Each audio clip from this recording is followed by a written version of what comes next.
Hello and welcome to the Sorare Turkey YouTube channel. As always, in the extremely limited series, we'll be putting together a Turkish Super League team to compete in the Underdog Limited League. And without further ado, let's start episode 4. To begin with, let's look at last week's scores. It wasn't great. We didn't manage to win anything. We fell short like 15 points or something like that. It could have gone better, but there's no reason to dwell on it. Let's move on to this week's selections. We begin with Fedor Kudryashov. Last week, Antalyaspor switched to 3 at the back system, and it worked really well. They defeat Sivasspor away 2-0. They were completely dominant, so I'm expecting Nuri Şahin to stick with that system, and Fedor Kudryashov fits perfectly as the left center back. So even if Ömer Toprak returns, Fedor's position is almost guaranteed. And they play Fatih Karagümrük. Fatih Karagümrük is a team who has some troubles, and to make things worse, Fabio Borini is suspended for this match. Fabio Borini is most of their firepower, so without him I can see Karagümrük struggling and Antalyaspor keeping a clean sheet. Moving on, there were 2 other players that I considered very much, I liked very much, but decided to go with Fedor. One of them was Stefano Dansville.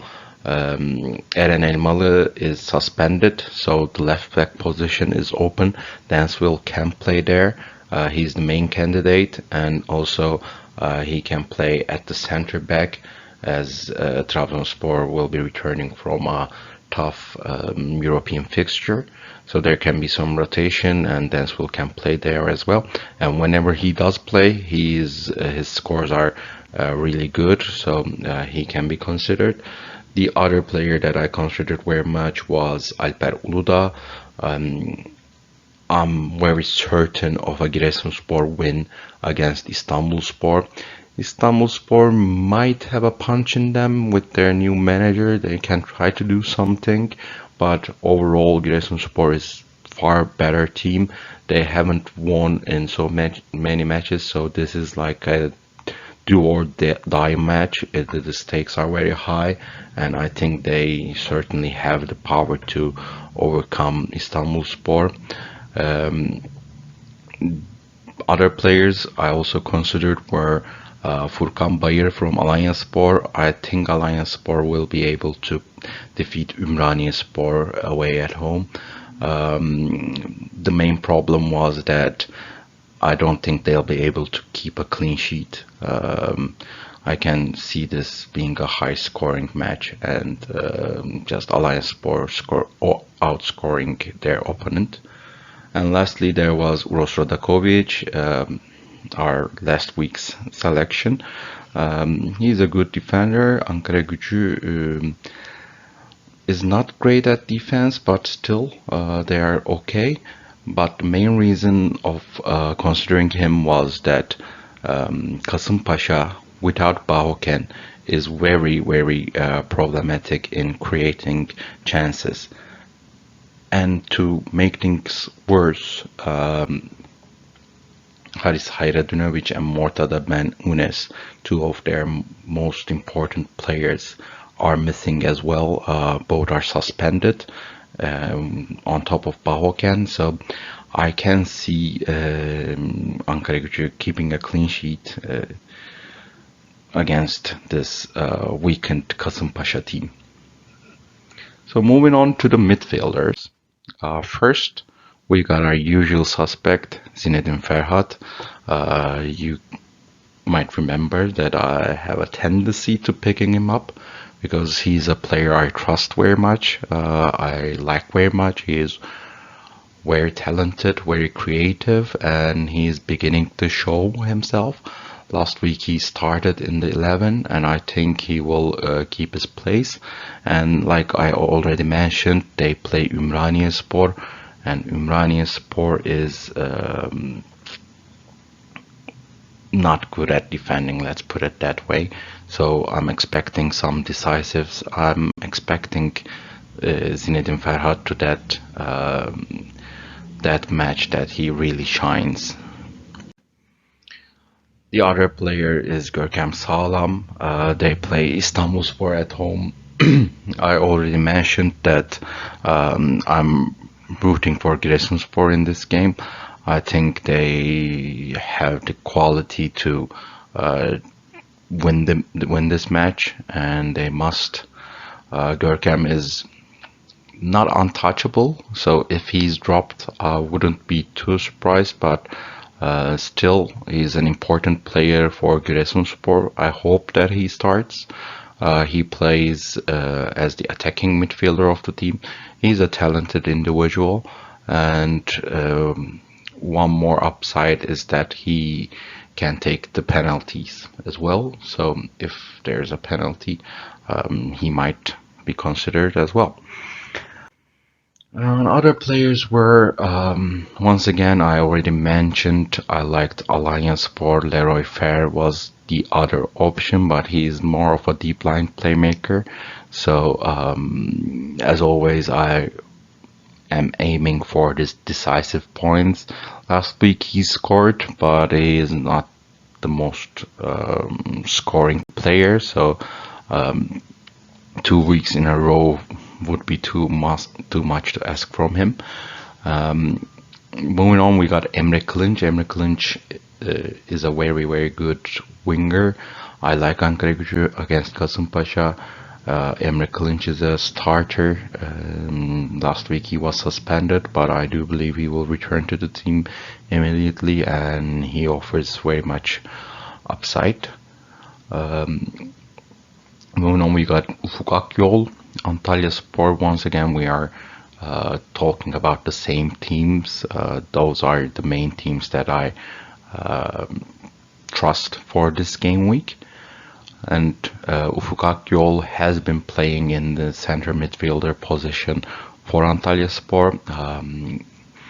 He's not the most creative player, but he offers that work rate, that competitiveness that the others don't offer. So he's set for that position for now. The upside might not be great, but it's still there. So it can be picked for an average point. Lastly, there is Marek Hamšík. I don't think he needs any introduction. He is a great player whenever he is fit. He's a definite starter for Trabzonspor. Trabzonspor doesn't have the best matchup. Konyaspor is a tough team, but still Marek Hamšík, he offers great all-around scores, and at the meantime he always has that potential to score or assist. So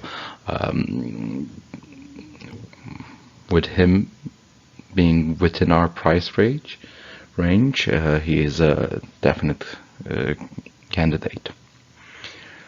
And wrapping things up, we got the forward position. We got João Figueiredo. His price has been plummeting. It's incredible. But he is one of the best striker options in the Turkish Super League. Of course, okay, he hasn't been scoring much lately because Gaziantep hasn't been great lately, and Erol Bulut has been trying to play him as the right winger, and he has been fooling around with the team too much. But whenever he plays as the striker, he offers great scoring potential. I do believe he is a good pick. not just for this week.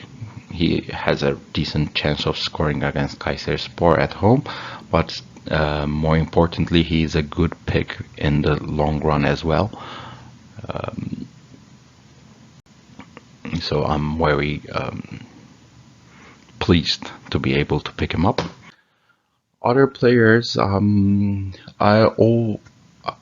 tend to pick 4 players as alternatives, but this time there weren't a 4th player that I felt very secure about, so I just left it with 3. There's no reason to recommend a player that you don't feel 100% good about. So 2 of them are once again the usual suspects, our go-to players. One is Alisson and the other is Koka. Both are very good strikers in my opinion. Both have good matchups, especially Koka against Ümraniyespor. He is a definitely player to be considered. And lastly, there is Mehmet Yam. Mehmet Yam is also a very, very good player. And a couple weeks ago, when Kayserispor played Kasımpaşa at the away fixture, Tiam was moved to center forward as to the striker position, and he did great there. He usually plays as the left winger, and of course, playing left winger tends to get you further away from the goal, so chances of scoring a goal diminish considerably. But maybe against Gaziantep, Çağdaş Atan can try something similar once again, and Mehmet Yam is also always a safe option to consider. So this is how our team lines up. I picked João Figueiredo as the captain because he is the most definite starter for this team, and he has the potential. I do trust him, and I do like this team very much, like I said, because this is probably by far the cheapest team that we ever put in together. But still, I like the matchups, I like the players' chances, and hopefully we will be able to win something. And of course, if we win, I'll be giving it up, giving it away to one of you, one of the subscribers to the YouTube channel. And please, if you have any question, any comment, just write it in the comments section. I am very, very pleased if you comment and we do some kind of interaction. And lastly, of course, if you liked the video, if it's helpful in any way, if it's enjoyable, entertaining in any way, do drop a like. Thank you very much for listening, and see you next week.